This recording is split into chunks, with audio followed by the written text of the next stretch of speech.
Non si esclude, in questo momento non escludiamo nessuna ipotesi, quindi c'è anche l'ipotesi dolosa come quella non dolosa ma accidentale. Dopo il grande allarme e l'ampia mobilitazione, vigili del fuoco e carabinieri vogliono risalire alle cause dell'incendio che ha tenuto mezza Marca con il fiato sospeso, un'alta colonna di fumo visibile anche dal veneziano. Per tutta la giornata nei magazzini dell'azienda tessile Debbie Line di Cusignana, le donne e gli uomini del GNAT, il nucleo investigativo antincendio, hanno operato senza sosta. Al momento avete trovato qualcosa di sospetto?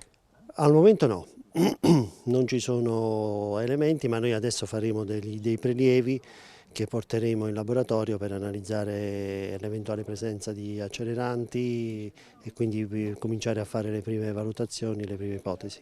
Scontata l'apertura di un fascicolo al momento contro ignoti in procura Treviso, ma un conto sono le indagini sulle cause, un altro i rilievi sugli effetti affidati al personale di ARPAV che si è mosso su più livelli. Il primo campionamento dell'area in via d'urgenza è stato effettuato con le operazioni ancora in corso, mentre il sindaco di Giavera invitava la popolazione a tenere chiuse le finestre, precauzione estesa anche ai comuni limitrofi.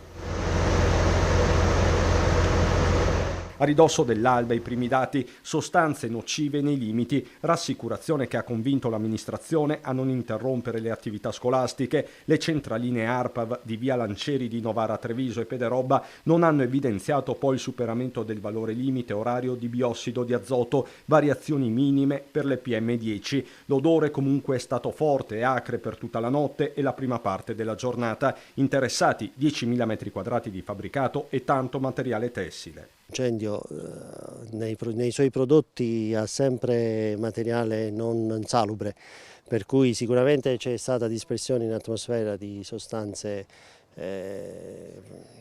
diciamo non ottimali. Però fortunatamente la colonna di fumo si è alzata abbastanza in alto, per cui probabilmente si è tutto disperso su una superficie sufficientemente ampia da poter, diciamo, ridimensionare il danno. In attesa di risultati completi resta la mobilitazione di uomini e mezzi arrivati da ogni angolo della provincia e non solo. 25 operatori sicuramente provenienti dalla sede centrale di Treviso, ma anche da Montebelluna, da Conegliano, da Asolo, con il distaccamento volontari di Asolo, e ci ha dato una mano anche il personale da Venezia con alcune attrezzature particolari, però diciamo la mobilitazione è stata massiccia.